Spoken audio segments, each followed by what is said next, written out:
Welcome back to the channel and thank you for joining me today. I hope everyone is having a wonderful day. This morning, I am bringing something to us that is sometimes is kind of difficult to really talk about it. It's kind of difficult to kind of discuss it. But if we are not discussing it, of if no one is talking about it, it doesn't change the fact that it remains. We believe that to have a wonderful life, to have a credible and peaceful and joyful and a desired lifestyle, a desired standard of living, we have to kind of do some certain things. Our families plays a big role when it comes to us, achieving our goals and having a social life and also having a family background that support us in our endeavors. So family is very important, but we also facing some kind of challenges. We are facing issue when it comes to family. It seems like we have a lot of broken home, even though a lot of us are doing the best that we can, and we are doing great in our different areas of priority and goals, and we understand also that it takes two to tango. The crack in the system or the crack in the relationship or the different things happen that we having a broken home, and broken home kind of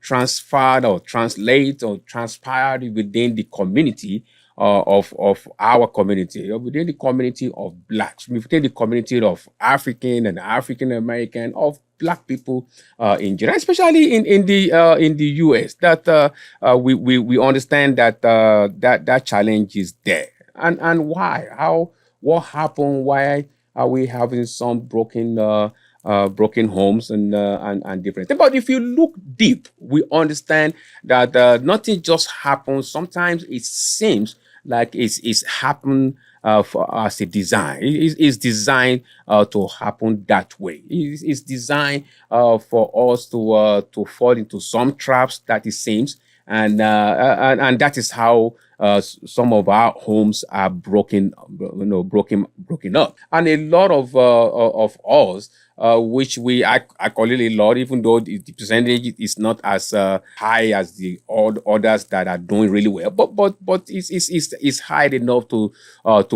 create an awareness and attention. Now we're talking about 30-something percent. Now, what am I talking about? A broken home. Our home, then our kids are left to be trained or to be cared for by a single parent.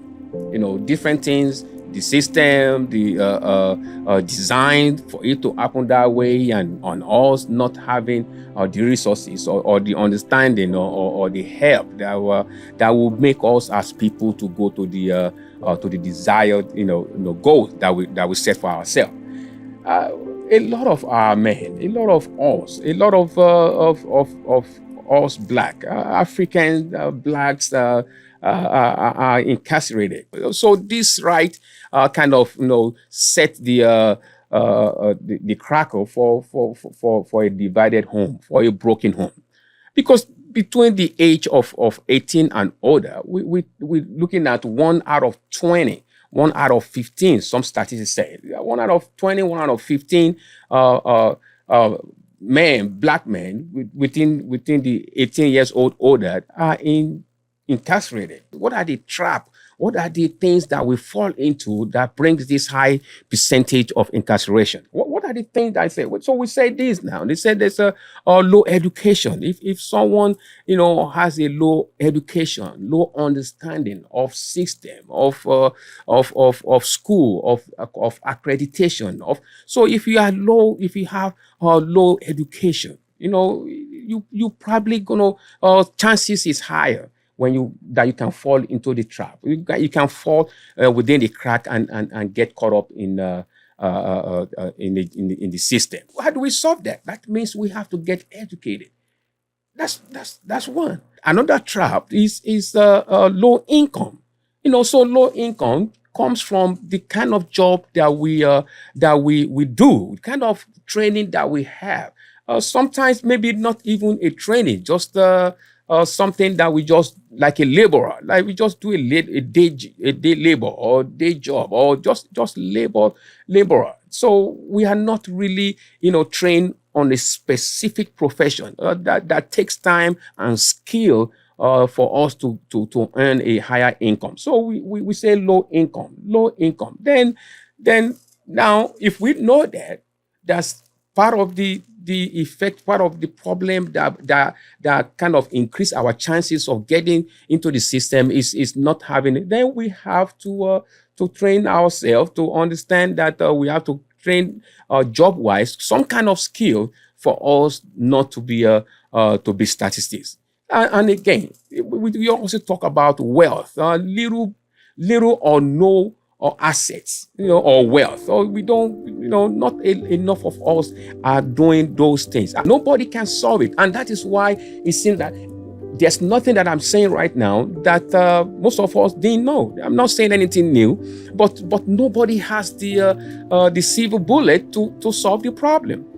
But I believe that if we keep talking about it, if we keep, keep the narrative going, and we identify the setup traps, low income, I've pointed out low education, less wealth, and less assets, no asset, little or no assets. All those things constitutes to our predicament. If we understand that, and we start working on it collectively, then we have a chance to change things around. If we are only 13% of the population, and we constitute 37, somewhere around 37% of the prison population, I mean, that it doesn't add up. That is a lot. And we understand that, sometimes it seems like it's designed to happen that way. But for us to have understand that, then we should try to create a solution to it. We should find a way to solve that problem. And those three things that is part of it. I think, no one can solve it, but every one of us, collectively can help ourselves as Black people, as African American. No one should be left behind. We do that together as people, as a race, as people that we know, we all share, seem to share the same struggle. I mean, at the end of the day, we realize we are all human beings that has a goal in life for ourselves. So I'm just, saying this, that this is a statistics that is not encouraging, that most of our head of the houses are incarcerated. They are in jail or in prison, and the population is just too much. It's alarming for us to have that kind of numbers. But even though, I was reading one of the statistics that said it was the peak was at 2022, but since then it had the population of us in jail, or in prison has come down, but it's still high. It's still really high. We have to understand this too, that every one of us, we don't have the same human being. I'm talking about now. Human being, we don't all have the same capacity. Okay, where you are strong, I might be weak at there, and where I am weak, you might be strong. So I need your help in this area, and you need my help in that area. That way we can rub feathers in a positive way. We can work together, and we can bring every one of us. It starts through legislation, through legislatures, making laws that seems to kind of targeted certain area or certain things. Now, when people do that through legislature, we have a say in it if we understand it. And that is why we have to get involved in elections. That is not true. I want to remind you of the election of Al Gore and George Bush. The election was decided by what? 300 and something votes, 34 votes, something like that. Very, very few numbers of votes. When I just look and I listen to people not voting, I just, how will Our forefathers, our ancestors knows that they fought vigorously for this thing, and now we got it. We are not making use of it. We are not taking advantage of it. We are not doing it. I vote. Me voting in United States is not a right. It's a privilege. It's a privilege to me for me to vote. It is not my right. But guess what? I use it. use it. I use it. What about you that no one can permanently take away from you? No one can take it away from you. No one can permanently take your voting right away from you. Even temporarily taking it away from you, you should fight for it. You should fight for it because it is your right to vote. It's your civil duty to vote. So if you participate, that law can be changed within the state system or whatever. It can be changed. We need to vote. People pay the ultimate price for all these things, and it seems to be here and it's being taken for granted. Please, we all have to get involved in the election. 1 + 1 is 2. 1 + 1 is never going to be 1. So your vote added to my vote makes a bigger vote. And that is what we have to do as people, as Black, as African American. We need the power. Our vote. You can be multi-billion dollars as you want. You only get 1 vote. I might not have a penny. I have 1 vote. We are level. We level on that level. So we are the same. You are no more of a citizen than I am. At least that's what it's supposed to be.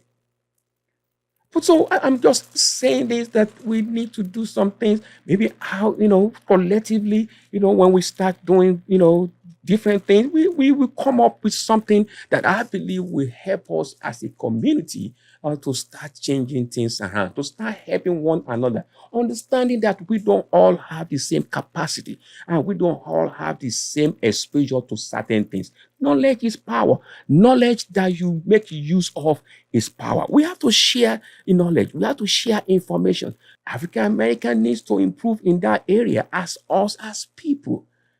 So we all, as Black all over the world, either in Caribbean, in the island, or in Africa, or in South America, or anywhere in the whole world, we share information to empower ourselves. And that is what we are doing on this channel for us to be able to do that.